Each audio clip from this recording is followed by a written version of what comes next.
This is all fine and dandy. Yeah. This is my garden here. Got some aloe vera, tobacco, tulsi, also known as holy basil, kale, cavolo nero, and we got some chilies growing there. So today's topic, let's get this sorted out. It's a little messy, but we're working on it. I kind of just moved into this place not very long ago. But two types of mind control. And let's bring it down to earth. You know, this is quite a,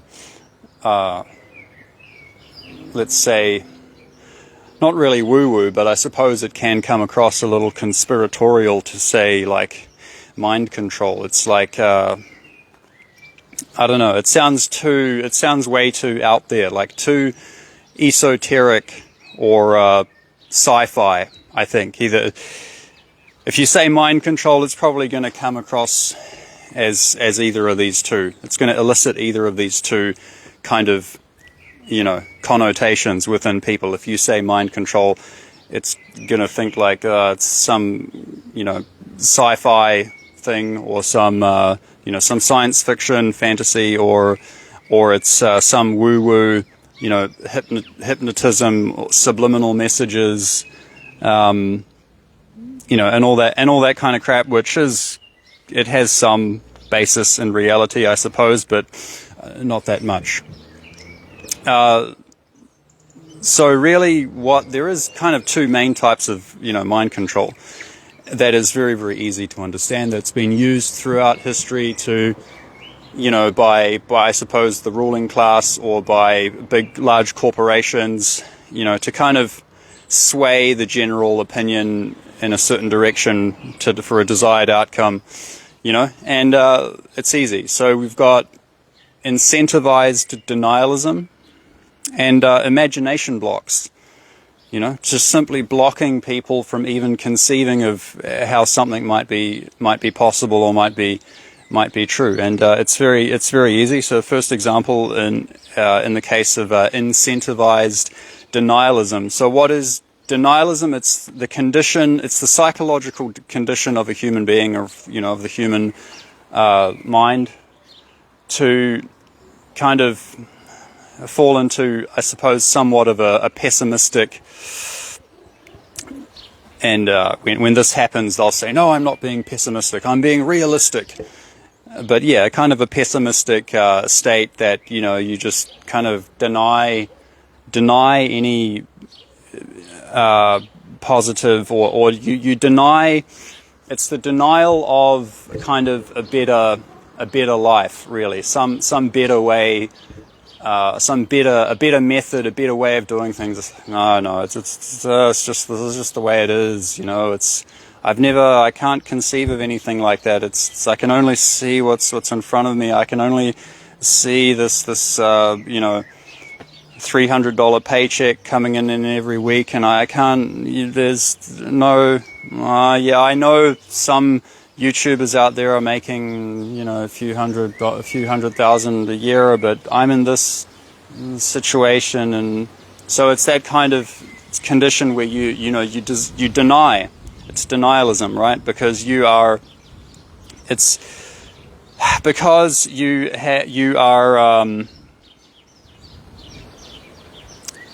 uncomfortable with kind of dealing with the things that need to be dealt with to get that $300K a year.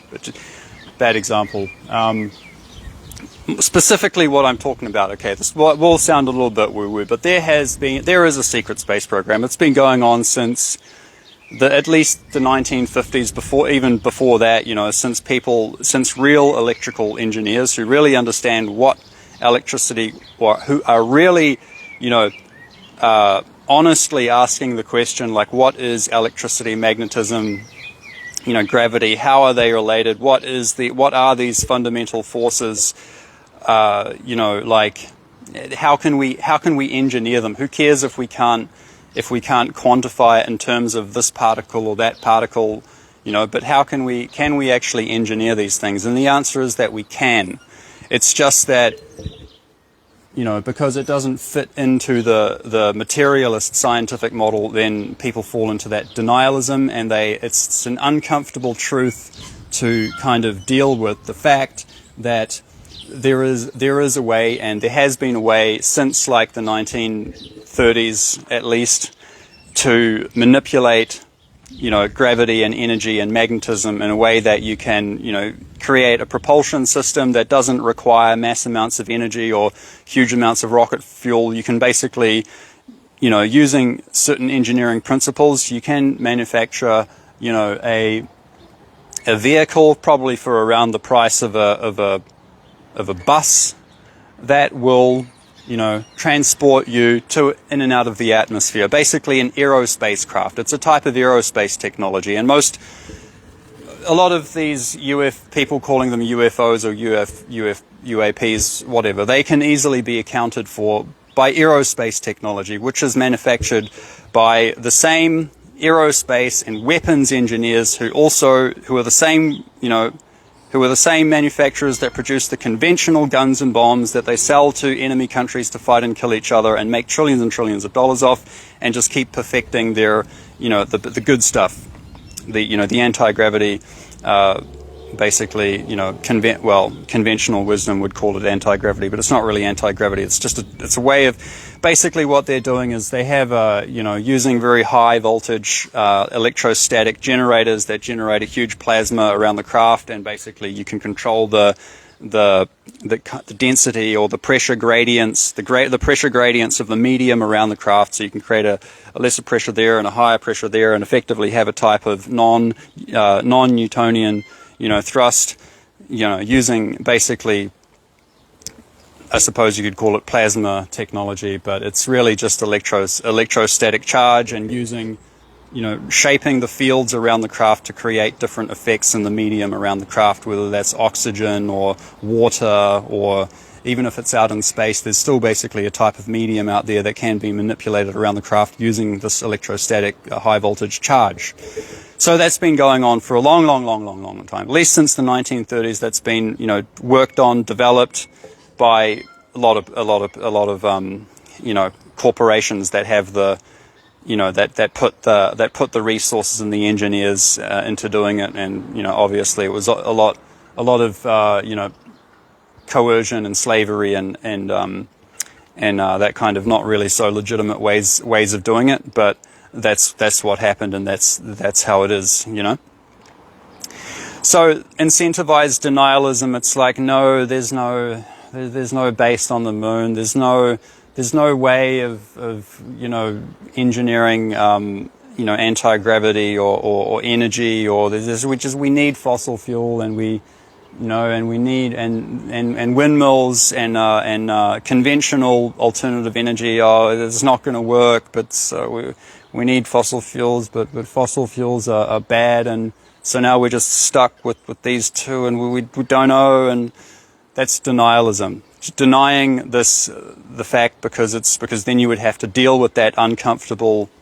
truth that, okay, now we have to fucking figure out this engineering to make this stuff. So that's the first type of mind control, is incentivized denialism. And of course you incentivize the denialism of that on social media, on through the media, through social conditioning, through everything that is disseminated from basically from the top down, from the corporations, from the media, from the governments. And also it's also a large problem of just people's individual minds. The mind is not strong enough, So it's not only, we can't only blame it on the governments and the media and these corporations or whatever. The problem is it's a human problem, okay? So I'm not just going after, any specific aerospace manufacturers or any specific governments or corporations or whatever. I'm not trying to point the finger at anyone specifically. It's just, if we really have to break it down to the absolute bare minimum, fundamental nuts and bolts of what is the problem, it's a human problem, okay? It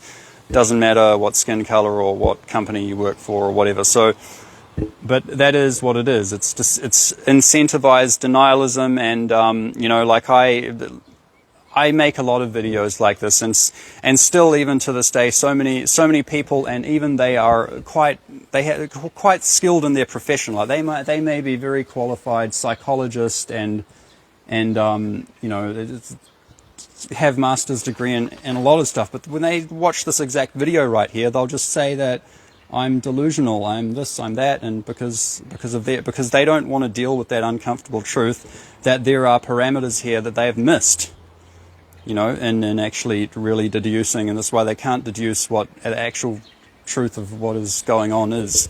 So that's the thing, incentivized denialism. And then the next thing is just imagination blocks, which is yeah, it's along the similar lines, but they're just blocking you from imagining what's going on out there, you know, because the information is not available.